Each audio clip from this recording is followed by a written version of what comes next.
आपने शायद कभी भी यह गौर किया हो कि जब भी लोग पेड़ों को बनाना सीखते हैं तो वह अक्सर एक ही गलती करते हैं कि वह कुछ इस टाइप से पेड़ों को बनाते हैं और यह चीज़ हम बचपन से ही करते आ रहे हैं।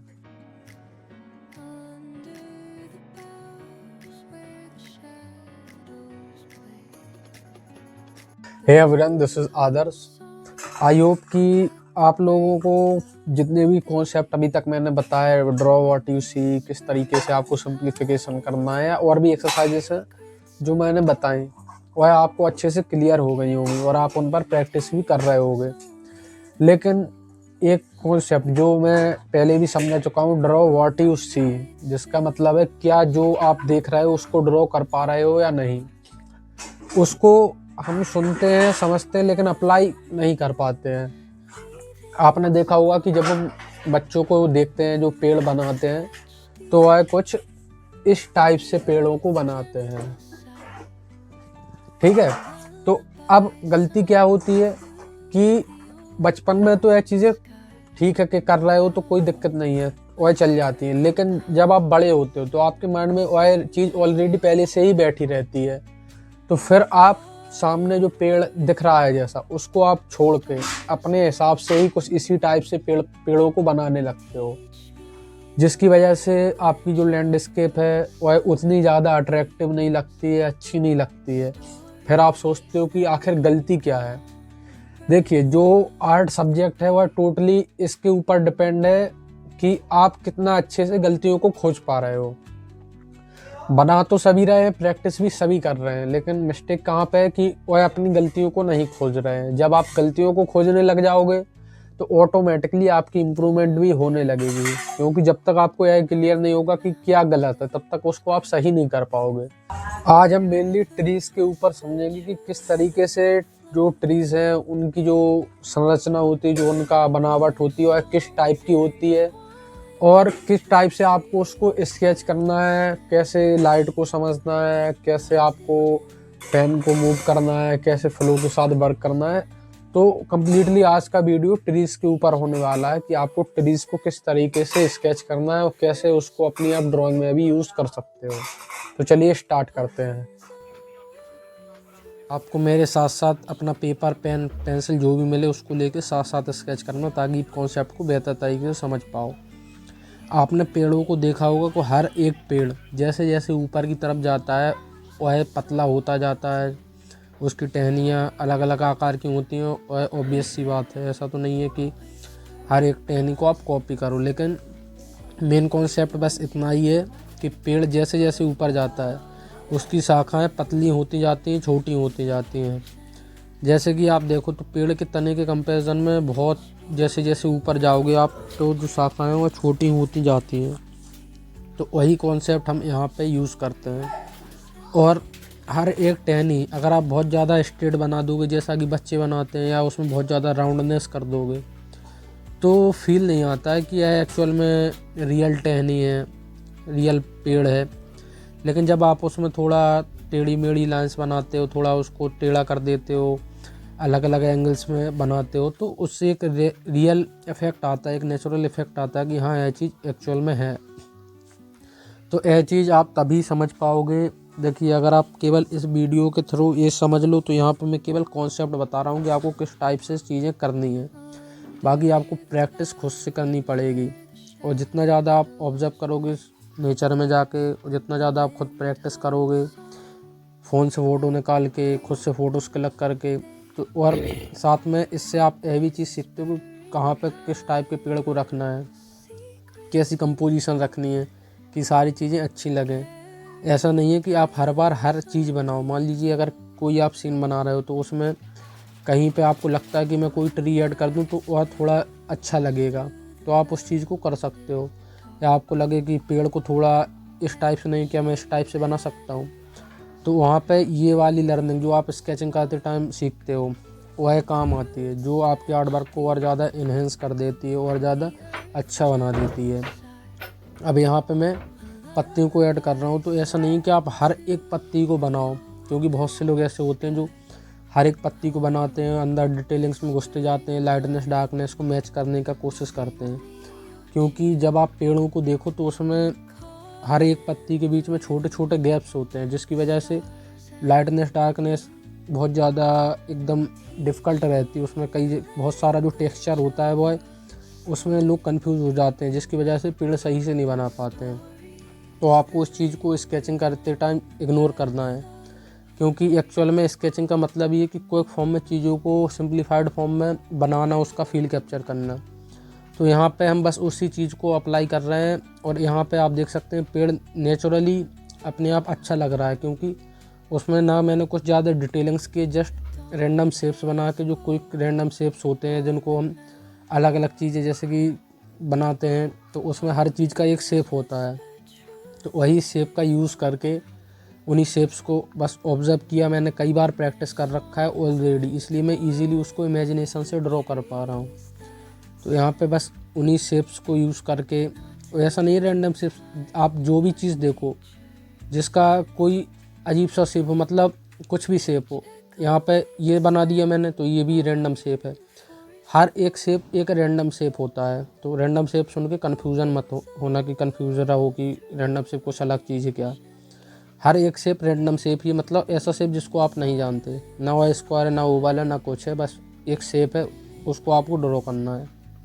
तो यहाँ पे बस कुछ शेप्स को मैंने बनाया, जस्ट जो मुझे जितना मैंने प्रैक्टिस किया उसके अकॉर्डिंग, और इजीली एक मैंने टहनी को बना दिया, एक पेड़ की शाखा को इजीली बना दिया। और उसमें अब मैंने जो थोड़ी थोड़ी लाइटनेस और जो डार्कनेस को मेंटेन किया है, जो थोड़ी थोड़ी डार्कनेस ऐड की है, तो उसको जब आप देखोगे पेड़ों को, तो लाइट को ऑब्जर्व करोगे, तो ऑटोमेटिकली आप उस चीज़ को कर लोगे। अब यहाँ पे हम एक दूसरा जो पेड़ है उसको बना के देखते हैं। तो यहाँ पे जस्ट मैंने जो पत्तियाँ हैं उससे स्टार्ट किया है। तो ऐसा नहीं है कि आप टहनियों से स्टार्ट करो या पत्तियों से, मेन एक्चुअल में चीज़ क्या है कि आपका फील कैप्चर होना चाहिए, आपकी ड्राइंग अच्छी होनी चाहिए। स्केचिंग में वही चीज़ हम क्विक फॉर्म में करते हैं, जबकि जब हम लॉन्ग आवर स्टडीज़ करते हैं, शॉर्ट आवर स्टडीज़ करते हैं, तो वहाँ पे हम थोड़ा टाइम देते हैं। शॉर्ट आवर स्टडीज़ में हम 1 से 2 घंटे, लॉन्ग आवर स्टडीज़ में 3-3, 4-4, 5-5 घंटे केवल ड्राइंग पर ही काम करते हैं। इससे कि बहुत से लोग सोचते हैं कि यार हम कितना जल्दी से आर्ट वर्क को ख़त्म करें, जबकि आर्ट वर्क को ख़त्म करना उतना ज़्यादा आपके लिए ज़रूरी नहीं है। अगर आप सीख रहे हो, ख़त्म करने से ज़्यादा इम्पोर्टेंट है कि आपको एक्चुअल में कॉन्सेप्ट समझ में आना चाहिए, साथ में जो आप बना रहे हो क्या वह सही बन रहा है या नहीं, यह चीज़ बहुत ज़्यादा ज़रूरी है। बाकी जब स्केचिंग करते हो तो वहाँ पे कोई फॉर्म में तो आप चीज़ें वैसे भी कर रहे हो, इसलिए हमेशा देखा करो कि स्केचिंग के अलावा बहुत सारी चीज़ें रहती हैं एक्सप्लोर करने के लिए। तो स्केचिंग एक आपका एक्सपेरिमेंटेशन वाला पार्ट है, जबकि जब आप एक्चुअल में जो स्टडीज़ हैं उनको करो तो वहाँ पे प्रॉपर सही तरीके से, सही गाइडेंस के साथ, सही टाइम देकर आपको सारी चीज़ें करनी हैं। अब यहाँ पे मैं जितनी भी जगह पे जो लाइटनेस और डार्कनेस को मेंटेन कर रहा हूँ, जो डार्कनेस ऐड कर रहा हूँ, तो अब मैं फील कर पा रहा हूँ कि लाइट किस टाइप से आ रही है, किस तरफ से लाइट आ रही है और कैसी लाइट पड़ रही है, तो उसकी वजह से इफ़ेक्ट कैसा पड़ेगा। तो उसी के अकॉर्डिंग मैं ये सारी चीज़ें कर पा रहा हूँ। यहाँ पे मैंने जो पेड़ है उसको थोड़ा छोटा रखा है, तो हर एक पेड़ की जो डिज़ाइन है वह अलग होती है, उसकी टहनियाँ अलग होती हैं, उसकी पत्ती अलग होती हैं। और ऐसा नहीं है केवल पेड़, यह चीज़ आपकी हर एक चीज़ में अप्लाई होती है। हर एक ह्यूमन का फेस अलग है, हर एक जानवर की बनावट अलग है, हर एक पक्षी की बनावट अलग है। तो यहाँ पे हम केवल कॉन्सेप्ट को समझ रहे हैं कि आपको किस तरीके से ड्रॉ करना है। और यहाँ पे जैसे कि मैं डायरेक्ट चीज़ें ड्रॉ कर रहा हूँ, मतलब बहुत ज़्यादा सिंप्लीफाई नहीं कर रहा हूँ, जस्ट बनाते जा रहा हूँ। तो मैं इसलिए कर रहा हूँ क्योंकि यहाँ पे मैं इमेजिनेशन से कर रहा हूँ और ऑलरेडी मैं इस चीज़ को काफ़ी ज़्यादा कर चुका हूँ, तो मुझे क्लियर है कि कौन सी लाइन कहाँ खींचनी है। लेकिन जब आप रेफरेंस को देख के, किसी सब्जेक्ट को सामने लाइव से देख के, या फ़ोन से फ़ोटो निकाल के, या प्रिंट आउट की हेल्प से स्केच करो या ड्रॉ करो, तो वहाँ पे सिंप्लीफिकेशन, उसके बारे में मैंने ऑलरेडी वीडियोस डाल रखे हैं, उसको आपको बहुत ज़्यादा इम्पोर्टेंस देनी है, क्योंकि जितना सिंप्लीफाइड करके आप चीज़ों को चलोगे उतना अच्छे तरीके से इम्प्रूव करोगे, उतने बेहतर रिजल्ट्स आपको मिलेंगे। तो यहाँ पे यह चीज़ें मैं कभी अपनी स्केच बुक को आपको मतलब दिखाऊंगा इसमें वीडियो में, कि किस टाइप से मैं स्केचेस करता हूँ। यहाँ पे मैंने जस्ट यहाँ पे केवल पेड़ों को स्केच किया, तो कई बार मैं केवल फूलों को स्केच करता हूँ, या कोई जानवर है तो उसको स्केच करता हूँ, या मान लीजिए मैं किसी डॉग को स्केच कर रहा हूँ, तो कई बार मैं ऐसा करता हूँ कि उसको कंप्लीट स्केच किया 1 से 2 बार, मतलब सेम सब्जेक्ट सेम रेफरेंस को कई बार स्केच करता हूँ अलग अलग टाइप से। क्या उसको मैं अलग टाइप से बना सकता हूँ सिंप्लीफाइड करके, या नॉर्मली कर ऐसे, या उसके पैरों को केवल स्केच कर रहे हैं, या उसके चेहरे को केवल स्केच कर रहे हैं। तो आपको भी ये सारी चीज़ें करनी है, केवल ऐसा नहीं है कि जितना मैंने दिखा दिया उतना कर लिया तो काफ़ी है। मैं अब भी खुद डेली स्केचिंग करता हूँ, डेली प्रैक्टिस करता हूँ, तो आपको भी ये सारी चीज़ें करनी है। अगर आप एक्चुअल में इम्प्रूवमेंट चाहते हो तो डेली प्रैक्टिस करनी है, और साथ में जो स्केचिंग है उसके अलावा जो कॉन्सेप्ट है, फंडामेंटल से बेसिक्स हैं, उन पर भी काम करने की ज़रूरत है। और इन सब चीज़ों को लेके बहुत ज़्यादा टेंशन नहीं रखनी है कि यार इतना सब बता दिया तो बहुत सारी चीज़ें मुझे करनी तो है। और मैं कंटिन्यूसली वीडियो डालता भी हूँ कि क्या क्या करना है, कैसे करना है। और मैं जल्दी जो वीडियोस हैं उनको एक सही फॉर्मेट में कि पहले क्या करना है फिर क्या करना है उसके ऊपर, जैसे कि मैं एक वीडियो डाल चुका हूँ, तो एक फॉर्मेट के हिसाब से कि पहले क्या करना है उसके लिए मैं एक वीडियो सीरीज़ जल्दी लाने वाला हूँ। हालांकि इसमें अभी तो फ़िलहाल तो टाइम लगेगा कुछ 2-4 महीने, क्योंकि अभी उस पर वर्क करना, उनको वीडियोस को शूट करना में काफ़ी ज़्यादा टाइम लगता है। लेकिन ये चीज़ आएगी जल्दी से जल्द, मैं कोशिश करूँगा। लेकिन एक चीज़ आप समझो कि यह एक लॉन्ग टर्म प्रोसेस है, किसी भी चीज़ को 1 या 2 दिन में नहीं सीखा जा सकता। मैं जितनी भी चीज़ें कर रहा हूँ, मैं ऑलरेडी 1 से 1.5 से साल 2 साल से मैं फंडामेंटल्स पर वर्क कर रहा हूँ और इन सारी चीज़ों पर काम कर रहा हूँ। तब जाके इतना ज़्यादा मैं आपको समझा पा रहा हूँ और इतने अच्छे से आपको सारी चीज़ें आपके सामने अभी कर रहा हूँ। बाकी आप जब खुद ये सारी चीज़ें प्रैक्टिस करोगे, समझोगे, खुद उसकी डेली प्रैक्टिस करके फंडामेंटल्स को समझोगे, तो इजीली आप भी ये चीज़ें कर पाओगे। स्केचिंग का मोटिव ही यह होता है कि आपने जितने सारे फंडामेंटल सीखे उसको क्विक फॉर्म में अप्लाई करना, ताकि फिर जब आप फाइनल आर्ट वर्क्स बनाओ तो वहाँ पे आप क्विकली जज कर पाओ कि कौन सी चीज़ सही बन रही है, कौन सी चीज़ गलत बन रही है, क्या आप उस फील को कैप्चर कर पा रहे हो या नहीं। आपने देखा होगा जो मोनालिसा पेंटिंग है लियोनार्डो दा विंची की, उसमें पीछे कुछ चीज़ें ऐड की गई हैं, जो एक लैंडस्केप है उसके फिगर के पीछे ऐड की गई है। तो क्या आपको हर एक चीज़ कॉपी करने की ज़रूरत है अगर आपको उस पेंटिंग को बनाने के लिए बोला जाए? नहीं, क्योंकि आप वहाँ पे फिर उस चीज़ के फील को कैप्चर करोगे, क्योंकि वहाँ पे उस पेंटिंग में जो मेन फोकस है वह मोनालिसा के फेस पर है, उसके फिगर पर है। बाकी जो बैकग्राउंड की चीज़ें हैं वह एक फ़ील कैप्चर करती है, वह फील है एक उस चीज़ का कि वहाँ पे कुछ है, लैंडस्केप है एक।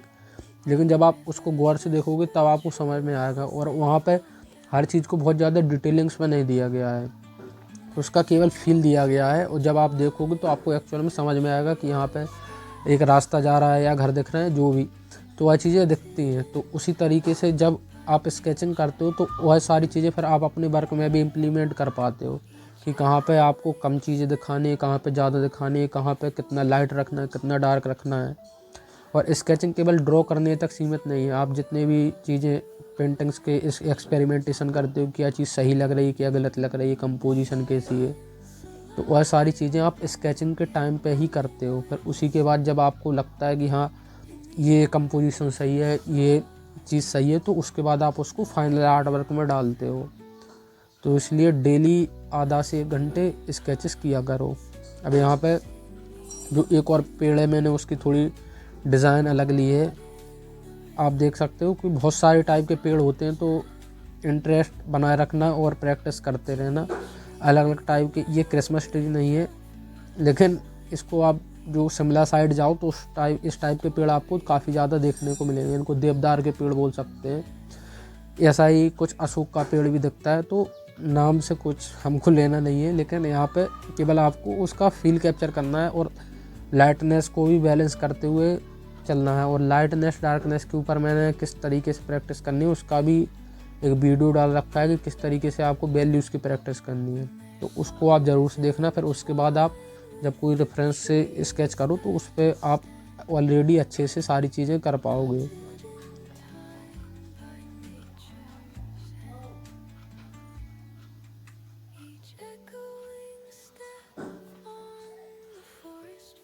अगर आपको कोई भी चीज़ ऐसी लगी हो जो अभी आपको समझ में ना आई हो तो इस वीडियो को 1 से 2 बार 3 बार 4 बार देखिए, साथ में भी स्केच कीजिए। और ऐसा नहीं है कि केवल एक बार कर लिया तो ठीक है, आपको यह चीज़ कई बार करनी पड़ेगी, क्योंकि मैं भी कई बार पहले ही यह चीज़ कर चुका हूँ और करता रहता हूँ, इसलिए मैं इतना ईजीली इस चीज़ को इमेजिनेशन से कर पा रहा हूँ। बाकी आपको नेचर में जाके सामने फ़ोन में फ़ोटो निकाल के इस टाइप से आपको प्रैक्टिस करनी है। जब आप कई बार इस चीज़ को ड्रॉ करने लगोगे, कर चुके होगे, तो ऑटोमेटिकली आप इमेजिनेशन से भी यह चीज़ बना पाओगे और आपकी आइस भी ट्रेंड होगी कि किस तरीके से चीज़ों को देखना है, जिसको हम जो कॉन्सेप्ट बोलते हैं ड्रॉ व्हाट यू सी, उसको भी आप अप्लाई कर पाओगे अपनी ड्राइंग में और उसको समझ भी पाओगे, और साथ में आपका जो इम्प्रूवमेंट है वह भी काफ़ी अच्छे से होगा। और अगर आप और भी ऐसे ही वीडियोस देखना चाहते हो तो इस चैनल से कनेक्टेड रहिएगा, क्योंकि मैं ऐसे ही आर्ट से रिलेटेड, फंडामेंटल से रिलेटेड वीडियोस कंटिन्यूसली लाता रहता हूँ। तो अब मिलते हैं नेक्स्ट वीडियो में, तब तक अपनी प्रैक्टिस को कंटिन्यू रखिएगा।